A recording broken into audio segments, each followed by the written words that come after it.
adrenaline. Yeah, I do just what I do, and I hope you let me in, yeah.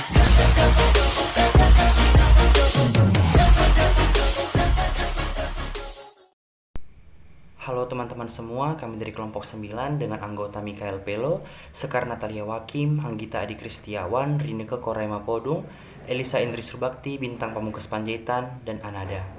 Dan pada presentasi kali ini, kami akan membahas materi tentang penyebaran kekristenan di Sulawesi.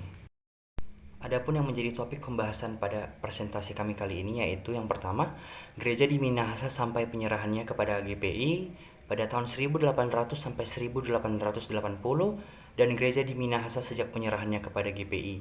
Yang kedua, pekabaran Injil dan gereja-gereja di daerah Sulawesi Utara atau di luar Minahasa. Yang ketiga, pekabaran Injil dan gereja-gereja di Sulawesi Tengah. Dan yang keempat, pekabaran Injil dan gereja-gereja di Sulawesi Selatan dan Tenggara. Gereja Minahasa sampai penyerahannya ke GPI pada tahun 1800 sampai 1880. Pada abad ke-16 dan pada abad ke-17, banyak orang dari Minahasa yang mulai masuk ke dalam agama Kristen. Begitu juga dengan masyarakat Tondano yang memiliki keinginan untuk masuk ke dalam agama Kristen. Sehingga pada tahun 1831 ada utusan dari NZG yang bernama Riedel dan Schwartz yang datang ke Minahasa. Mereka memiliki tugas penginjilan agar orang-orang yang masih beragama suku dapat masuk ke dalam agama Kristen. Riedel sendiri merupakan keturunan Jerman yang dalam dirinya sangat memegang erat dan menganut aliran Luteri, tetapi juga terpengaruh dengan Pietisme. Dalam hal ini, pendekatan yang dilakukan Riedel tidak semuanya dapat diterima oleh masyarakat, karena sempat juga ada terjadi kesalahpahaman dengan masyarakat Minahasa. Terlepas dari situ, ada juga berbagai pendekatan yang dilakukan oleh Riedel, yaitu bersikap santai terhadap masyarakat dengan ramah, sabar, serta memiliki cara pendekatan pada saat kebaktian. Ia menggunakan bahasa Melayu dan melakukan perjamuan kudus meskipun jumlah orang yang datang saat itu sedikit. Setelah pendekatan yang dilakukan oleh Riedel ternyata membuahkan hasil yang baik. Banyak yang mulai masuk ke dalam agama Kristen. Namun hasil yang Riedel dapatkan ternyata mendapat teguran dari pihak NZG. Karena menurut NZG, Riedel terlalu mudah menerima orang untuk masuk Kristen. Sedangkan Riedel pada saat itu sudah berhasil membaptis sekitar 70% masyarakat lokal. Akan tetapi Riedel tidak menyesal. Ia beranggapan bahwa yang dilakukan itu sesuai dengan konsep Pietisme. Nah, keadaan umum setelah abad ke-19 di mana orang Belanda memeras tanah yang subur serta memaksa orang-orang Minahasa yang rajin untuk tujuannya itu mengisi kas negara dengan melakukan pemaksaan penanaman kopi dan kerja rodi. Pada abad ke-20 tekanan itu mulai berkurang dan penyerahan jemaat pada tahun 1870-an terjadi karena NZG tidak sanggup lagi membiayai usaha zending yang ada di Minahasa. Akibat peraturan zending, banyak jemaat yang berdiri sendiri. Belum ada organisasi yang teratur, belum ada tokoh-tokoh yang terlatih secara baik, dan jemaat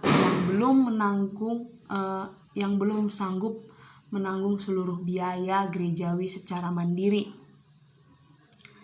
Maka saat itu jemaat-jemaat di Minahasa diserahkan kepada GPI, dan dengan terpaksa tenaga NZG akan dioper oleh gereja Protestan. Proses penyerahan ini dimulai sejak tahun 1874. Banyak anggota jemaat di Minahasa yang sadar akan penyerahan itu, hingga mereka merasa resah karena merasa dirugikan. Akibat-akibat penyerahan tersebut ada akibat yang kurang menguntungkan, karena penyerahan jemaat kepada Indische-Kerk kalau dilihat dari sudut persiapan jemaat agar jemaat itu berdiri sendiri dianggap kurang persiapan. Meskipun seiring cita-cita ini hanya dianut oleh secara teoritis.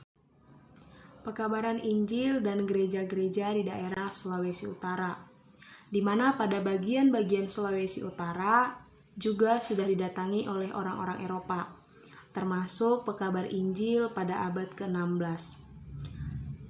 Agama Islam dan agama Kristen telah masuk ke Sulawesi Utara, lebih tepatnya di Sangir, Talaut, pada abad ke-16. Dan dalam abad ke-19, pengaruh kedua agama tersebut semakin meluas.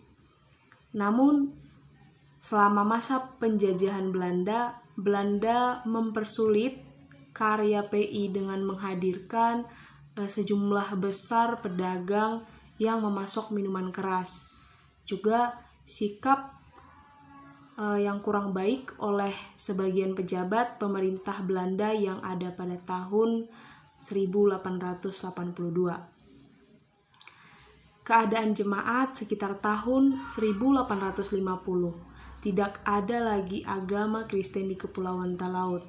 Sedangkan di Pulau Sangir, kehidupan agama Kristen masih tetap terawat. Namun, agama Kristen sendiri tidak berhasil meresap ke dalam kehidupan masyarakat. Hal ini dikarenakan karena para penghantar jemaat tidak berpendidikan khusus dan hal-hal lainnya, sehingga hal ini sangat jauh dari cita-cita yang dikandung oleh pekabar Injil yang datang ke Sangir pada tahun 50-an. Oleh karena itu, para zendeling merasa terpanggil. Pada saat itulah para zendeling melakukan pelayanan tersebut. Pada tahun 1857, sesudah 2 tahun dalam perjalanannya, akhirnya 4 zendeling mendarat di Pulau Sangir, dan 2 tahun kemudian 4 orang lagi tiba di Talaut. Mereka ini kebanyakan orang Jerman atau dari Jerman, dan yang menjadi tokoh terkenal di antara mereka adalah Steller. Steller bersama rekannya menjalankan upaya untuk membenahi jemaat, agar jemaat memiliki kesalehan hati dan kesucian hidup. Hingga akhirnya setelah melalui berbagai usaha yang telah dilakukan oleh para zendeling, kemudian menemukan kemandirian gereja. Kemandirian gereja itu barulah mendapat perhatian dengan datangnya zendeling dari Sangir. Kemudian zendeling dari Sangir ini mengadakan rapat, dan dalam rapat itulah pekabaran Injil dan gereja-gereja di Sulawesi Tengah. Keadaan umum. Daerah Sulawesi Tengah sampai akhir abad 19 belum tersentuh oleh pengaruh pemerintah Belanda dan zendeling. Penduduk daerah pantai beragama Islam dan orang pedalaman menganut agama asli mereka ini terbagi atas banyak suku besar kecil. Pada zaman itu Belanda menyebut suku-suku itu Toraja sebagai ganti istilah Alfor yang dipakai sebelumnya sebagai daerah Sulawesi Tengah takluk pada Kerajaan Luwu di selatan pada tahun 1894. Belanda menempatkan kontroleur pertama di pantai selatan Teluk Timini pada tahun 1905 sampai 1906. Mereka menaklukkan Luwu serta suku-suku di Sulawesi Tengah. Permulaan karya Sending. Setelah menyerah sebagian besar pekerja di Minahasa kepada GPI, bagi NZG hanya tinggal lapangan kerja di Jawa Timur, maka NZG sempat memberikan tanggapan positif atas saran pendeta GPI di Manado agar memulai pekerjaan di daerah Gorontalo dan Poso. Yang diutus menjadi sendling pertama di daerah itu adalah Aceh Kruit. Kemudian diutus juga seorang ahli bahasa Antriani. Dan kedua tokoh ini banyak mempengaruhi metode pekabaran Injil di Indonesia selama dawarsa pertama abad 20. Kruit tidak tahan lama di Gorontalo sebab ia tidak punya banyak kesempatan untuk bergaul dengan penduduk yang bukan Kristen.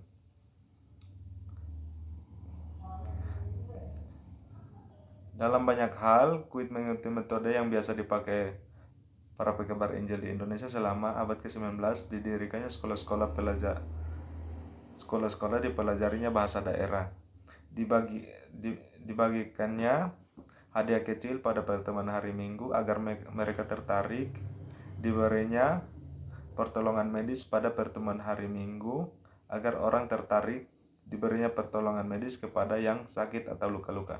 Akan tetapi, dalam metode Kruit terdapat pula unsur-unsur yang membedakan dari yang dipakai oleh pekabar Injil yang mendahului dia. Yang paling menonjol dari ia bahwa Kruit tidak menyerang agama-agama asli orang Poso langsung secara langsung, tetapi ia lebih suka memperlihatkan keunggulan agama Kristen atas agama asli itu. Ditegaskan bahwa kuasa Peu Allah lebih besar daripada kuasa roh nenek moyang. Bukti yang nyata ialah bahwa kebun-kebun yang diadakan oleh guru-guru dengan tidak disertai upacara agama suku berhasil sama baiknya dengan yang ditanami sesuai dengan adat nenek moyang. Menyelidiki agama suku. Daripada menyerang, Kruit malah mempelajari agama suku orang Poso yang sedalam-dalamnya, karena salah satu asas pekerjaannya ialah pekabar Injil wajib mengenal lingkungan yang didekati olehnya dan menanggapinya dengan sungguh-sungguh. Menurut Injil itu dapat diperkenalkan jika kita telah mengenal lingkungan kita, sehingga dengan cara itu mengenal lingkungan kita dapat menjadi kekuatan kita dalam mengubah hidup orang dari dalam. Pembaptisan kelompok. Walaupun belum ada yang masuk Kristen, namun perlahan perkataan Kruit mulai menggugah hati orang Poso. Ada yang diyakini tentang kebenaran agama Kristen, salah satunya kepala suku Tope Bato, namun ia enggan melepaskan tanggung jawab atas kesejahteraan anggota sukunya dengan beralih. Maka selama 10 tahun lebih, kepala suku Tope Bato tetap menyelenggarakan upacara-upacara yang dianut oleh adat. Tetapi pada akhirnya pada tahun 1909, pada hari Natal, kepala suku Tope Bato dibaptis bersama 167 orang lain. Kruit dan penjajahan. Kruit sama sekali tidak mau memaksa orang untuk masuk Kristen, karena itu ia tidak mengharapkan kedatangan pemerintah Belanda supaya orang bertambah rela masuk Kristen. Setelah Belanda datang, ia bersikap netral. Ia mengenal keunggulan senjata modern. Ia dengan kedudukannya selaku orang percaya dengan membujuk suku-suku Poso agar menyerah saja, agar tidak terjadi pertumpahan darah. Tetapi ia merasa amat sayang karena untuk seterusnya ada kemungkinan orang masuk Kristen karena alasan yang kurang murni, yaitu karena agama Kristen merupakan agama penguasa. Perluasan. Gerakan ke agama Kristen berjalan terus selama bertahun-tahun berikutnya. Di daerah di sekitar muara Sungai Poso, Sendling bergerak maju ke Danau Poso, Kemori, Malili, dan Wana. Seluruh daerah ditempati 9 orang tenaga pekabar Injil. Didirikanlah jaringan sekolah dan berangsur-angsur seluruh daerah masuk Kristen. Pada tahun 1937, orang Kristen di Sulawesi Tengah, yakini di wilayah kegiatan NZG di situ berjumlah 40.000 lebih. Pembinaan jemaat-jemaat organisasi. Mula-mula para sepupu desa yang menjadi pemimpin jemaat. Di samping sang guru, baru sekitar 1920 mulailah diangkat penatua-penatua dalam arti yang lazim. Majelis jemaat dibentuk mulai dari tahun 1936 setelah salah satu orang daripada Senling Eropa menghadiri konferensi PI di Tambaram. Mereka mengerti bahwa sudah datang waktunya untuk menciptakan kerangka organisasi yang lebih sempurna, tetapi mereka baru memulai bertindak cepat sesudah pecahnya Perang Dunia II. Ketika Jepang datang, mereka membentuk klasis-klasis dan mengangkat ketua-ketua klasis yang akan memimpin gereja selama perang sesungguhnya. Perbuatan itu tidak merupakan tahap dalam pengorganisasian suatu gereja menurut corak presbyteral. Pembinaan jemaat tata hidup Kristen sesuai dengan agama dan kebudayaan suku Poso. Kuit dan rekan-rekannya berikhtiar supaya tata hidup yang harus diterima oleh orang Kristen sebanyak mungkin berkesinambungan dengan yang lama dalam banyak hal. Pengaruh latar belakang para Kristen dan jemaat tidak penting, tetapi diterima atau dibelokkan saja.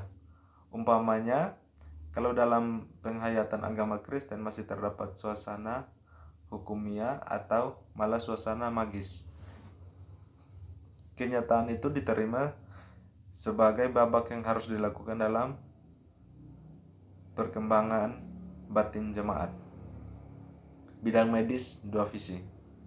Sama seperti setiap daerah PI, mula-mula pertolongan medis diberikan hanya oleh tokoh Senling di rumah atau dalam perjalanan. Dengan demikian, pengobatan menjadi pertunjukan dalam upaya mendapatkan kepercayaan rakyat serta mendesak mundur pengaruh agama nenek moyang. Akan tetapi cara bekerja itu tidak dapat memuaskan salah seorang Senling di Poso bernama Pesuit.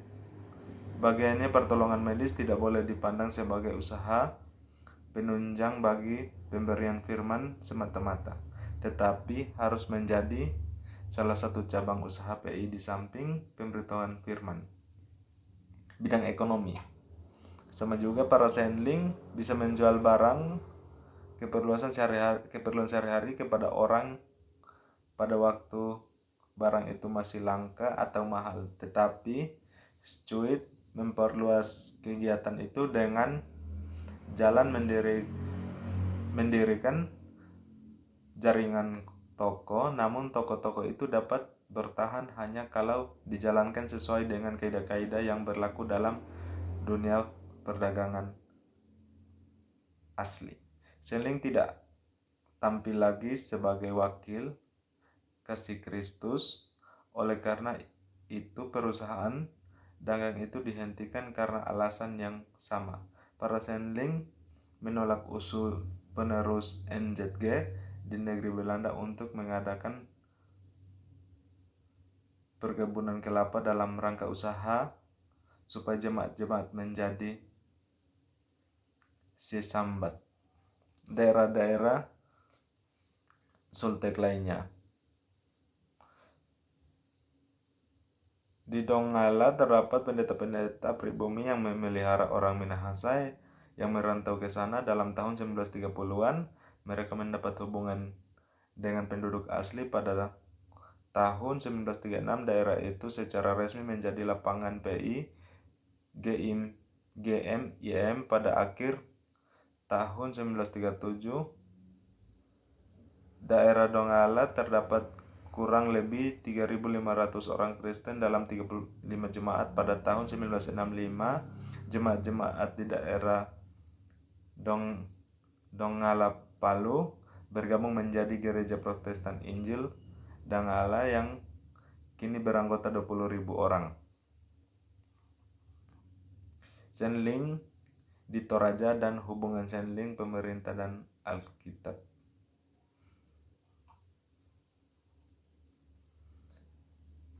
Pada tahun 1905, Tanah Toraja dijajah oleh pemerintah Belanda. 7 November 1913,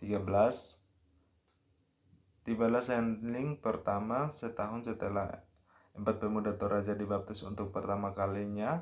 2 tahun kemudian 11 orang Toraja dibaptis. Begitu berhasrat untuk mengkristenkan suku-suku yang belum diislamkan dengan tujuan politik dan meminta kerjasama para Sandling, namun para Sandling menolak tawaran yang berlatar belakang politik tersebut. Sikap terhadap adat pada tahun 1932 dan kembali dalam tahun 1929 diadakan rapat besar yang berhasil menetapkan peraturan adat Kristen. Peraturan itu berasaskan kebebasan orang Kristen sehingga dalam banyak hal menyatakan anggota jemaat bebas untuk mengikuti adat yang lama ataupun mengikutinya. Perkembangan sesudah mandiri. Perkembangan menurut pola presbyterial diharapkan Gen ZB, yaitu dari kemandirian jemaat menuju perkumpulan sinode, diputuskan oleh perang. Soalnya pekebaran yang demikian akan memakan waktu banyak sampai cukup banyak jemaat yang mampu berdiri sendiri dari segi tenaga pemerintah dan dari keuangan.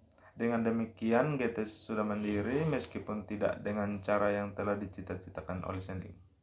Yang tinggal setia 2 jemaat di pusat, yaitu di Mamahasa dan Tawalian. Pada tahun 1928, GPI yang sesudah menjadi sadar akan beratnya tugas yang diembannya, dengan segala senang hati menyerahkan daerah itu kepada Christelijk Gereformeerd Kerken. Setelah berdiri kelompok Kristen yang baru, maka Sandling meminta guru setempat agar menunjukkan anggota-anggota yang cocok untuk menjadi penatua atau diaken, yang ternyata cocok dalam proses penyebaran agama Kristen. Tenaga penatua yang dipilih dididik dengan cara yang sangat berguna, dijalin kerjasama yang erat, misalnya di bidang penerjemahan Alkitab. Daerah Makassar Bugis sampai tahun 1905.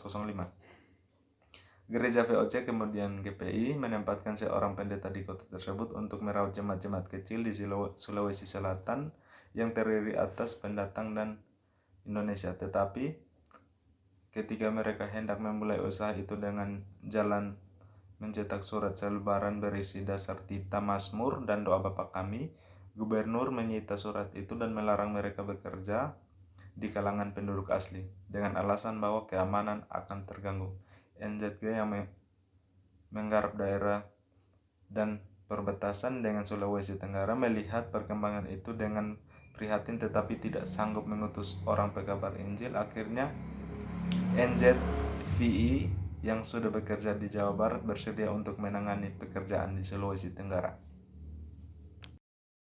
Setelah melakukan pembahasan terhadap materi ini, kelompok kami juga memberikan tanggapan kritis terhadap materi ini, yaitu pada masa gereja di Minahasa sampai penyerahannya kepada GPI, sakramen Kristen bagi orang Minahasa adalah upacara agama suku. Bisa dibilang seperti kolaborasi agama Kristen dengan agama suku. Kesimpulannya, agama suku tidak menggantikan agama Kristen, yang artinya terdapat iman Kristen dan corak agama suku tetap melekat dalam perkembangannya.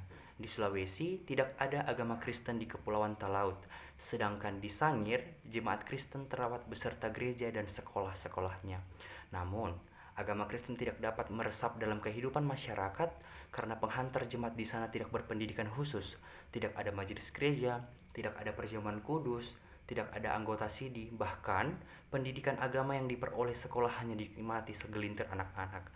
Di Sulawesi Tengah, orang-orang masuk Kristen bukan karena penyerangan, namun karena kriut yang memperlihatkan keunggulan agama Kristen perlahan mulai menggugah hati orang Poso. Berbagai cara penyebaran agama Kristen, beberapa daerah yang menganut agama Kristen namun tetap mempertahankan juga agama sukunya. Ada pula penyebaran yang berhasil dan yang menganut agama Kristen sudah banyak, namun mereka tidak dapat menyerap agama Kristen dikarenakan pengajaran yang kurang memadai. Ada pula beberapa daerah yang orang-orangnya menganut agama Kristen karena mereka merasa bahwa agama Kristen itu benar dengan segala keunggulannya, yang dapat disimpulkan bahwa mereka teredukasi terlebih dahulu, baru mereka menganut agama Kristen, mempelajarinya lebih dalam lagi agama tersebut. Setelah melakukan pembahasan terhadap materi ini, kelompok kami juga memberikan tanggapan kritis terhadap materi ini. yaitu pada masa gereja di Minahasa sampai penyerahannya kepada GPI, sakramen Kristen bagi orang Minahasa adalah upacara agama suku. Bisa dibilang seperti kolaborasi agama Kristen dengan agama suku. Kesimpulannya, agama suku tidak menggantikan agama Kristen, yang artinya terdapat iman Kristen dan corak agama suku tetap melekat dalam perkembangannya. Di Sulawesi tidak ada agama Kristen di Kepulauan Talaut, sedangkan di Sangir jemaat Kristen terawat beserta gereja dan sekolah-sekolahnya. Namun, agama Kristen tidak dapat meresap dalam kehidupan masyarakat karena penghantar jemaat di sana tidak berpendidikan khusus, tidak ada majelis gereja, tidak ada perjamuan kudus, tidak ada anggota sidi, bahkan pendidikan agama yang diperoleh sekolah hanya dinikmati segelintir anak-anak. Di Sulawesi Tengah, orang-orang masuk Kristen bukan karena penyerangan, namun karena kriut yang memperlihatkan keunggulan agama Kristen perlahan mulai menggugah hati orang Poso. Berbagai cara penyebaran agama Kristen, beberapa daerah yang menganut agama Kristen, namun tetap mempertahankan juga agama sukunya. Ada pula penyebaran yang berhasil dan yang menganut agama Kristen sudah banyak, namun mereka tidak dapat menyerap agama Kristen dikarenakan pengajaran yang kurang memadai. Ada pula beberapa daerah yang orang-orangnya menganut agama Kristen karena mereka merasa bahwa agama Kristen itu benar dengan segala keunggulannya. Yang dapat disimpulkan bahwa mereka teredukasi terlebih dahulu, baru mereka menganut agama Kristen, mempelajarinya lebih dalam lagi agama tersebut.